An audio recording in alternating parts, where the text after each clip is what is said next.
आज नहीं, देखिए जब उसकी आवश्यकता पड़ेगी तो जरूर लेकर के आएंगे, परंतु क्योंकि सभ्य समाज के लिए,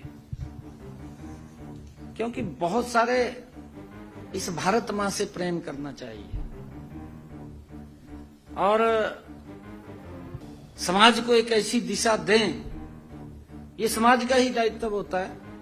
क्योंकि कई चीजें ऐसी होती हैं, फिल्मों का कल्चर जब आता है आप देखते हैं, लोग फिल्मों से भी प्रेरणा लेते हैं, आपके सामने है, क्योंकि अब फिल्म के से प्रभावित होते हैं लोग, फिल्मों से, गानों से। अच्छे गाने होंगे तो समाज को एक दिशा भी मिलेगी। हरियाणा सिंगिंग यानी कि म्यूजिक इंडस्ट्री में बवाल मचा हुआ है। दरअसल हरियाणा के मशहूर गायक मासूम शर्मा के सोशल मीडिया प्लेटफॉर्म से कई गानों को गन कल्चर को प्रमोट करने का शीर्षक देकर डिलीट कर दिया गया। दरअसल आपको बता दें कि ये कार्रवाई जो है हरियाणा क्राइम ब्रांच की तरफ से की गई है, जिसमें सरकार का पक्ष ये है कि अपराध को रोकने के उद्देश्य से ऐसे गानों को डिलीट किया गया है जिसमें हथियारों का लहराना आमतौर पर खुलेआम सार्वजनिक रूप से दर्शाया जा रहा है। यह समाज के लिए अच्छा नहीं है और जिसको देखते हुए नायब सिंह सैनी सरकार ने फैसला लिया है। दरअसल आपको बता दें कि इसके बाद कई दिनों से विवाद छिड़ रहा था। मासूम शर्मा हरियाणा यहां पर लोक संस्कृति के ओएसडी और मशहूर सिंगर गजेंद्र फोगाट पर गंभीर आरोप लगा रहे थे। उनका कहना था कि वो सरकार के साथ सरकार में शामिल है, इसलिए मेरे खिलाफ जो है बदले की भावना से काम किया जा रहा है। दूसरी ओर इस पूरे मामले को लेकर अब प्रदेश के मुख्यमंत्री नायब सिंह सैनी का बयान भी सामने आया है। नायब सिंह सैनी ने कहा है कि ये एक्शन यही नहीं थमा है, आगे ऐसे यदि और भी गाने सार्वजनिक रूप से प्रचलित होंगे तो उनके खिलाफ भी एक्शन लिया जाएगा, चाहे कोई कितना बड़ा सिंगर क्यों ना हो। दरअसल इस पूरे मुद्दे को लेकर के सियासी संग्राम मचा हुआ है। एक तरफ विपक्ष के लोग यहां पर भेदभाव का आरोप लगा रहे हैं, तो खुद मासूम शर्मा भी ये कह रहे हैं कि इस तरीके की कार्यशैली देखकर ये लगता है कि सरकार किसी एक व्यक्ति विशेष के दबाव में उसके इशारे पर काम कर रही है। दरअसल इस पूरे मुद्दे को लेकर क्या कुछ कहते हुए गजेंद्र फोगाट को नजर आ रहे हैं मासूम शर्मा, वो बयान आपको सुनवाते हैं और उसके बाद प्रदेश के मुख्यमंत्री नायब सिंह सैनी ने क्या कुछ कहा है, उनकी भी प्रतिक्रिया देखिए। कि भाई उस म्यूजिक इंडस्ट्री के कुछ एक जो गाने हैं वो डिलीट करने लग रहे हैं, डिलीट करे गए।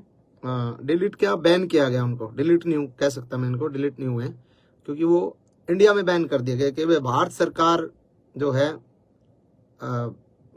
आपराधिक श्रेणी में उनको रख दिया। किसी भी तरीके से गन कल्चर को बढ़ावा देने की बात करके या किसी भी प्रकार की बात करके उसको बैन करवा दिया गया इंडिया में। और चलो कोई बात नहीं, बैन करवा दिया। मैं मानता हूं गन कल्चर अच्छी बात नहीं है और समाज के लिए ये ठीक नहीं है, लेकिन पहली बात है, वो जो पहला पॉइंट है वो ये पॉइंट है कि बैन करवा दिया, कोई दिक्कत नहीं है। अगर सरकार कुछ ऐसा चाह रही है कि ऐसे गाने नहीं बनने चाहिए तो मैं सरकार के साथ हूं। सरकार अगर चाह रही है तो सरकार ने बिल्कुल इस कदम को उठाया है, तो इसको फिर अगर हम सफाई करने लगते हैं ना, सफाई करने लगते हैं और गर्दा पड़ा है, फूल पत्ते पड़े हैं, पॉलिथीन पड़ी है, कागज पड़े हैं, उसमें हम पॉलिथीन कागज ठाले और गर्दा वो पत्ते उन्हें पड़े रहे, तो उस सफाई को सफाई नहीं कहते मेरे भाई, उस सफाई को सफाई नहीं कहते। अगर सफाई करनी है तो ढंग से करो। हर कलाकार के हर तरीके से, मतलब किसी एक कलाकार को टारगेट करके आप उस चीज को, मतलब उसकी सफाई नहीं कर सकते। आपको अगर सफाई करनी है, आपको गन कल्चर को खत्म करना है, तो सबसे पहले तो मेरे और हजारों गाने बचे हैं वो सबको डिलीट करो। उसके बाद सभी कलाकारों के जितने भी जो गाने हैं सबको डिलीट करो। मेरे जो बड़े गाने थे, ट्यूशन बदमाशी का था, 60 मुकदमे थे, 2 खटोले थे और जितने भी गाने थे उनको डिलीट करा। और 1-2 कलाकारों का और साथी जो छोटे मोटे कोई और माले और 1-2 गाने और डिलीट हुए हैं। नरेंद्र बघाना जी का एक गाना डिलीट हुआ है शायद, एक गाना इनका अंकित बाल्यानोर का डिलीट हुआ है, एक शायद PS पुलिस तौर का डिलीट हुआ है। तो ये 1-2-3 और डिलीट करे गए ताकि ये ना लगे कि भाई अकेला मासूम क्यों है। लेकिन जो बड़े आर्टिस्ट हैं, जो बड़े मतलब वेपन्स के साथ जिनके लोगों के गाने आए, उन पे कोई सरकार ने कोई कार्रवाई नहीं करी। तो एक तो मैं चाहता हूं कि सरकार अगर कार्रवाई करे, और सरकार का भी मैं मुझे जो लगता है ना, मुझे ये लगता है कि सरकार जो कार्रवाई जो सरकार ने करी है, वो सरकार ने तो एक निर्देश दे दिया भाई ऐसा कुछ करो, लेकिन उसके बावजूद जिन लोगों को जिम्मेदारियां दी गई, जो छोटे वहां पे जो बैठे हैं वहां पे, मतलब एक कुछ एक हमारे कलाकार बिरादरी के ही कुछ एक गंदे लोग जो वहां पे बैठे हैं, जिन लोगों को छोटे से बड़े कलाकार को, मतलब उन लोगों को पसंद नहीं किया जा सकता, नहीं किया जा रहा, और फिर भी वो लोग बैठे हैं और वो लोग लिस्ट बना के देते हैं कि ये गाने डिलीट होने चाहिए, और उस गाने में सबसे ज्यादा टारगेट मासूम शर्मा होता है। और सबको पता है उस कलाकार के साथ मेरा 36 का आंकड़ा, और मैं उसको बाढ़ नहीं मानता, चाहे वो कुछ हो, किसी भी बड़े पद पे हो। एक तो ये है समानता और भेदभाव, जो मतलब समानता के साथ इसको अधिकारियों तक, बड़े अधिकारी जो इसमें इसको देख रहे हैं, उनको देखना चाहिए कि भाई इसमें समानता होनी चाहिए, भेदभाव नहीं होना चाहिए, और अगर करना है तो सबके साथ करो, नहीं तो फिर आप किसी एक आदमी के साथ आप ऐसा अन्याय करोगे तो गलत बात है। पहला पॉइंट तो ये है जी। दूसरा पॉइंट मेरा ये है, अगर समाज की बात करते हैं हम कि भाई समाज पे इन गाने का दुष्प्रभाव पड़ता है, बदमाशी के गाने का, तो समाज पे उन गाने का दुष्प्रभाव नहीं पड़ता। हमारी गाल में एक पटोला तू बिन्ने बित्तर बन जाएगी, तेरी सॉलिड बॉडी रहे है।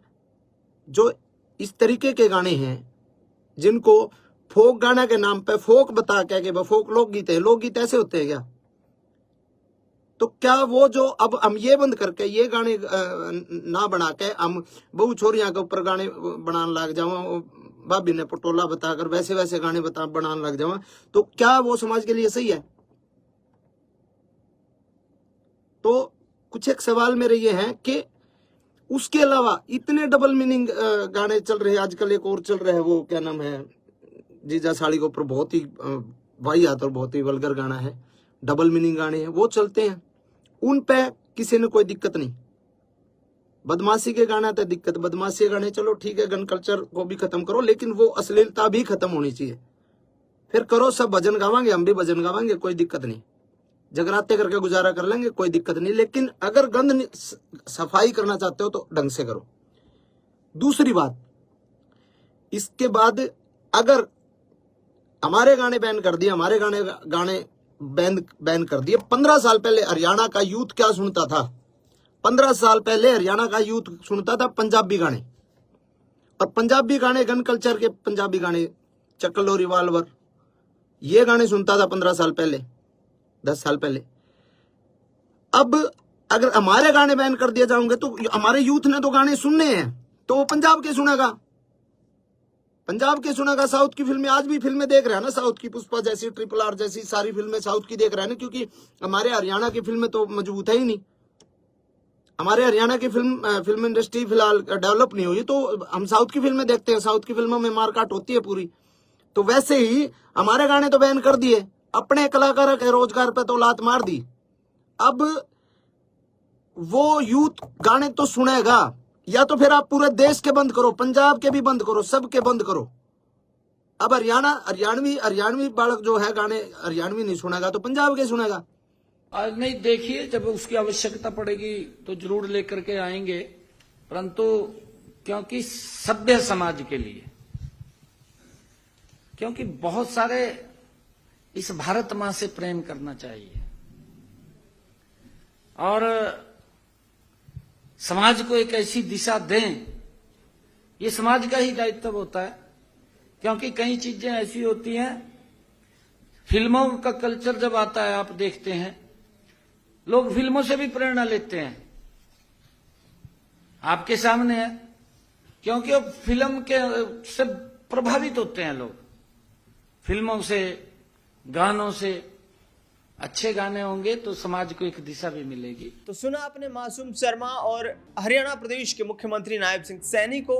अब मासूम शर्मा अपनी बात रखते हुए नजर आ रहे हैं, जबकि सार्वजनिक तौर पर मुख्यमंत्री ये कहते हुए नजर आ रहे हैं कि इस तरीके की कार्यशैली समाज के लिए, सभ्य समाज के लिए अच्छी नहीं है। गायकों को लोक गीतों पर ध्यान देना चाहिए, इस तरीके का गन कल्चर प्रमोट नहीं करना चाहिए। देखना दिलचस्प ये रहेगा कि आने वाले वक्त में अब किस पर गाज गिरती हुई नजर आती है, क्योंकि मुख्यमंत्री का साफ तौर पर कहना है कि इस तरीके की कार्रवाई आगे भी जारी रहेगी। फिलहाल इस खबर में इतना ही। देश दुनिया से जुड़ी तमाम बड़ी खबरों के लिए देखते रहिए SPN9 न्यूज।